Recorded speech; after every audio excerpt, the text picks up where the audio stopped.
बोलिए विष्णु भगवान लक्ष्मी माता की जय।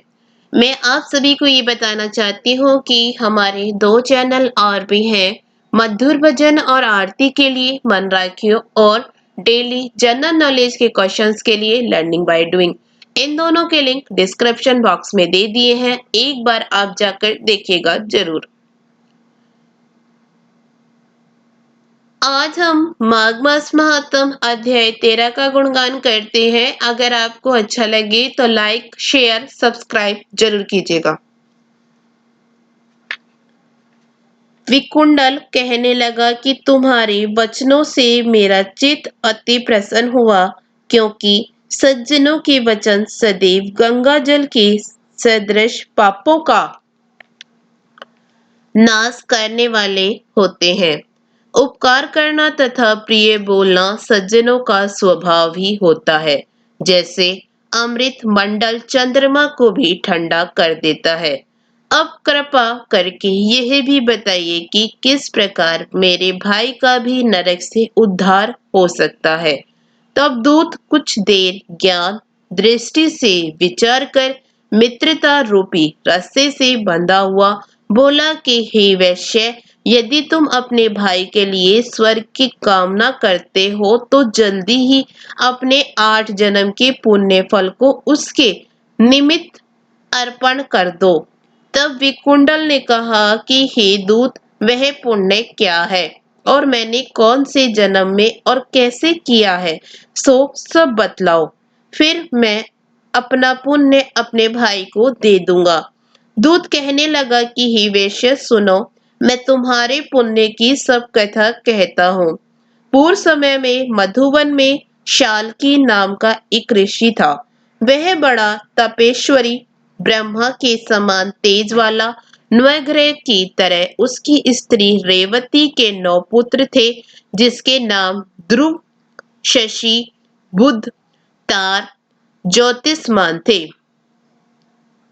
इन पांचों ने गृहस्था आश्रम धारण किया तथा नरमोह जितमाय ध्यान निष्ठ और गुणा तक यह चारों संन्यास ग्रहण कर वन में रहने लगे। यह शिखा सूत्र से रहित पत्थर और सोने के समान समझते थे।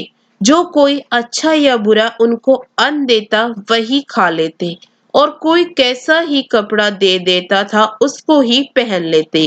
सदैव ब्रह्मा के ही ध्यान में लगे रहते।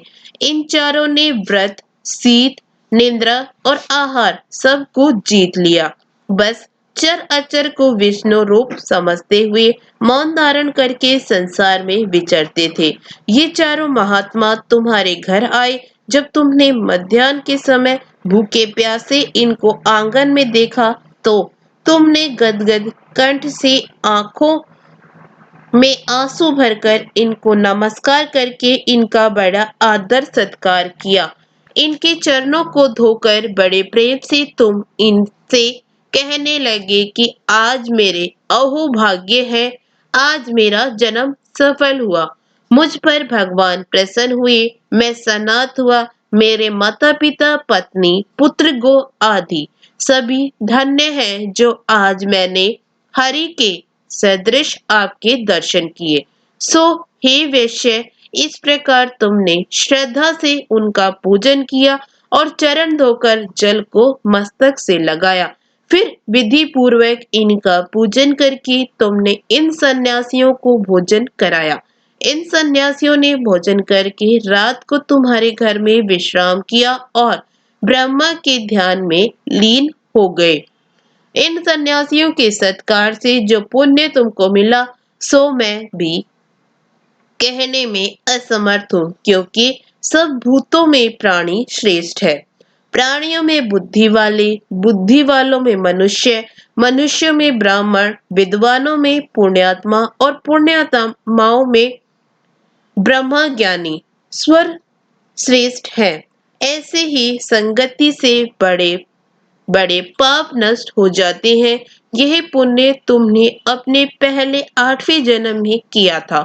सो यदि तुम अपने भाई को नरक से मुक्त कराना चाहते हो तो यह पुण्य दे दो। सो दूत के ऐसे वाक्य सुनकर उसने प्रसन्नचित्त से अपना पुण्य अपने भाई कुंडल को दे दिया और वह नरक से मुक्त हो गया और दोनों भाई देवताओं से पूजित किए गए। तब दूत अपने स्थान को चला गया। इस प्रकार वैश्य के पुत्र भी कुंडल ने अपना पुण्य देकर अपने भाई को नरक की यातना से छुड़वाया।